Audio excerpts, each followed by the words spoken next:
So what is at the top of the list of things that I worry about when it comes to AI and work? Well, there are at least about 4 things, and let me describe what they are. The first one is the fact that because of the jobs changed nature of what I just described, what we just talked about, we're going to need to develop an incredible ability to adapt skills. And so that's why the conversation about reskilling and skills adaptation is absolutely critical. Why does reskilling and skills and education matter? Well, it matters for a couple of reasons. One reason is because as some jobs decline and others grow, workers are going to need to be able to have the skills for the jobs that are growing and the jobs that are changing. So the skills and education is a critically important part of the adaptation that needs to happen. So that's number one. The second thing that's going to be important is how do we manage these work and occupation transitions? Because as we know, some occupations are going to be declining, some are going to be growing. So how do we enable and make it easy for those transitions as people move from one occupation to another to work as smoothly? This, by the way, is one of the things that I think the world didn't do as well through globalization. We didn't do the workforce adaptation and transitions. We didn't manage that very well. And so if we didn't, the scale of that in the case of globalization was not anywhere close to as substantial as it will be with automation. So number 2 is to think about these work transitions and how we enable and make it easy for workers to do that. That's number 2. The third thing that I worry about are the implications on wages. So while I said at the beginning that there'll be enough work, at least for the next several decades, and that's not what I worry about. I do worry about the wage implications, however. And I worry about that for a couple of reasons.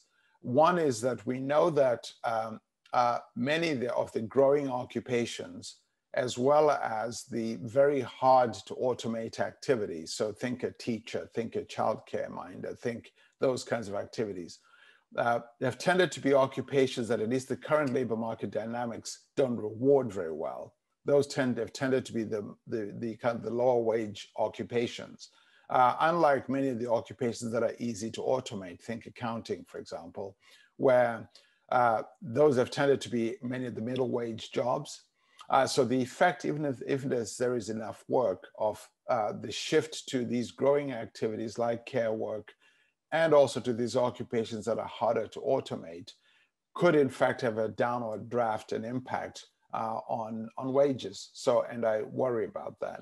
I also worry about the impact on wages when you think about even when we're complementing work, because one of the things that happens even if you don't replace a job, but you complement some portion of it, well, 2 things can happen. In some cases, that job becomes even more valuable because the complementing with technology makes it incredibly more productive and incredibly more valuable. And so the person doing that work actually gains a lot in kind of impact on wages and so forth.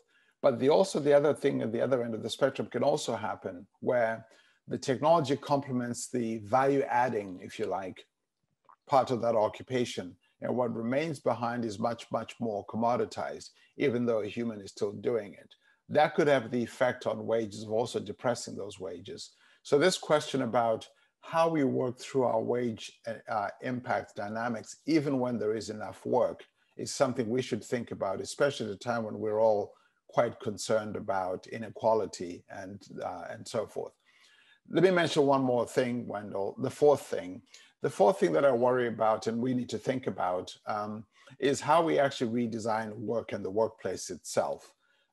Because we know that whenever people are working alongside machines and machines become part of our work environment, how that work is actually organized is actually fundamentally important. I think we've all come to learn through this COVID crisis another reason to think about how we organize for work, which is for health and safety.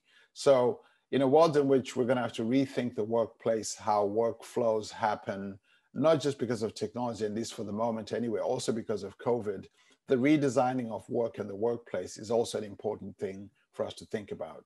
So these are all things to think about in this transition. So while I don't worry as much about do we face a jobless future, I think these 4 things are things we're going to have to work on if this is going to end up in a wonderful place.